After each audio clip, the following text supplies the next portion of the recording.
Vamos a hacer entonces, acá en la Quinta de Bolívar, el ejercicio último que me correspondía hacer dentro del proceso de homologación en ganancia turística del SENA, que tiene que ver con un sitio de interés cultural. Entonces escogimos este punto que se llama la Quinta de Bolívar. Esa es la denominación que tiene este espacio histórico para Colombia.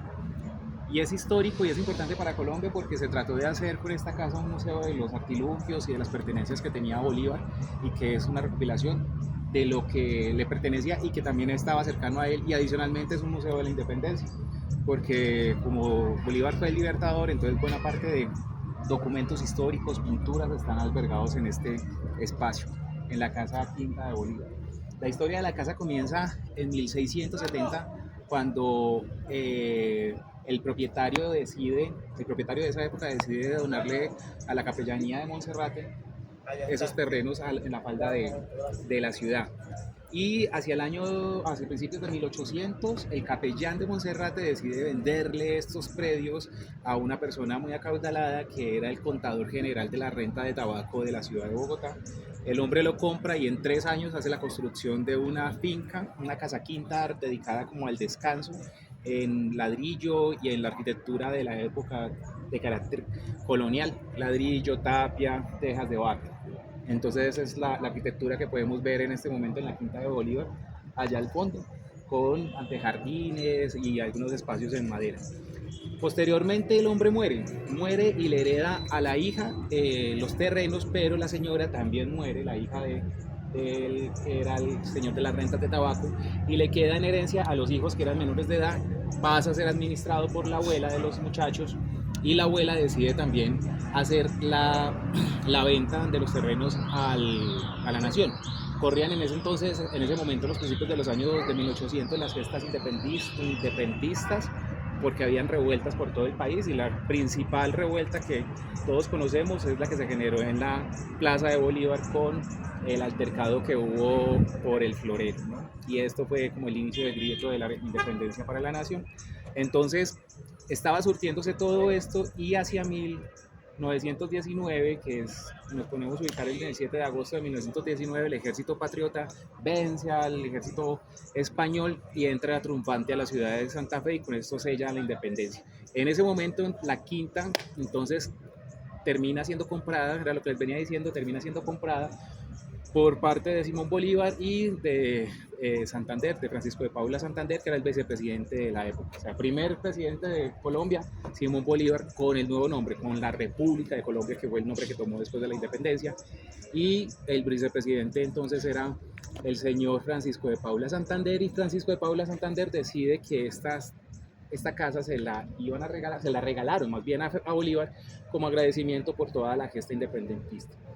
El Libertador no vino a habitar por primera vez esta finca hasta 1822, y en total la habitó en 6 ocasiones, que sumaron alrededor de unos 423 días, que fue la estancia en la que pernoctó mayor cantidad de tiempo durante su vida adulta.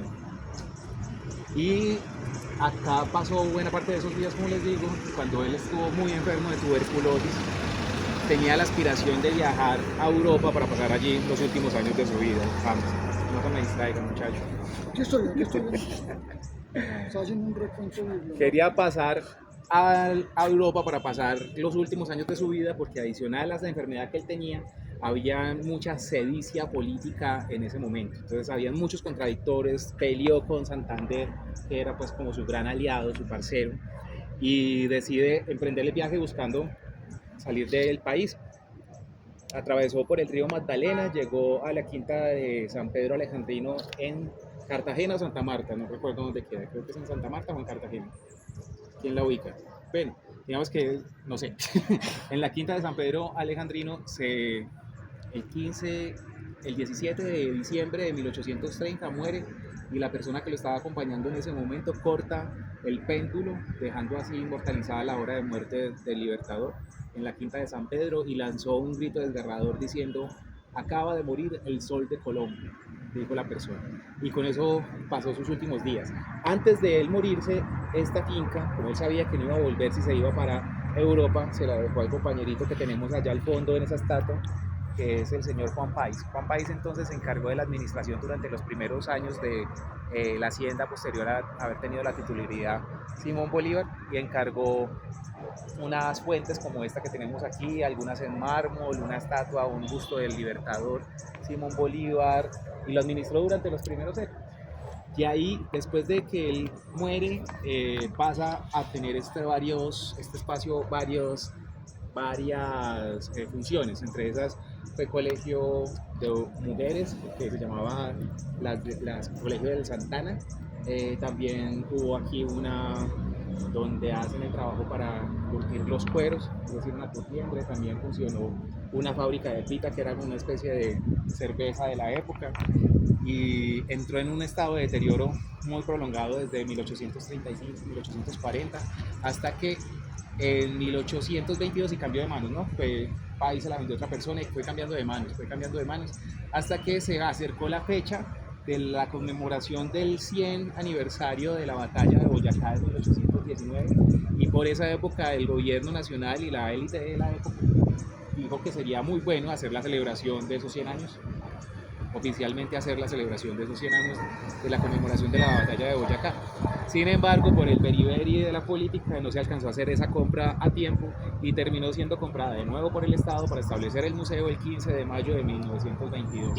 En 1922 inicia como museo esta casa, y a lo largo de todo ese tiempo ha tenido varias transformaciones que en parte los podemos ver en los carteles que hay en la fachada.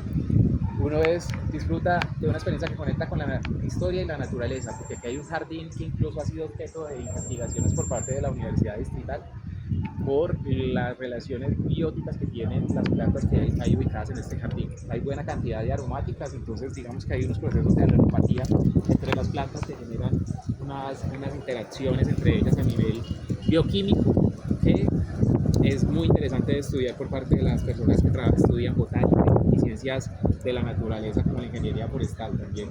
Temas de biodiversidad para el avistamiento de aves, exposiciones como La Paz como horizonte, en relación con la firma del Acuerdo de Paz, que ya llevamos alrededor de 8 años desde que hicimos la firma. Hay recorridos guiados por la casa, mostrando los objetos que hay ubicados dentro del espacio, las pertenencias del libertador, los salones.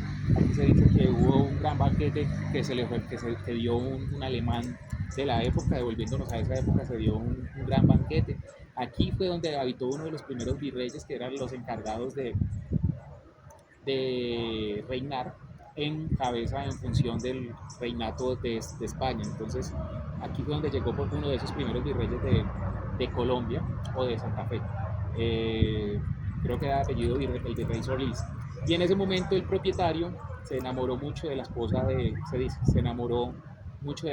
virrey Solís, y dentro de la cocina colocó una frase que dice algo como: siempre amo en silencio. Era una indirecta para la esposa del virrey Solís, por ser tan bella.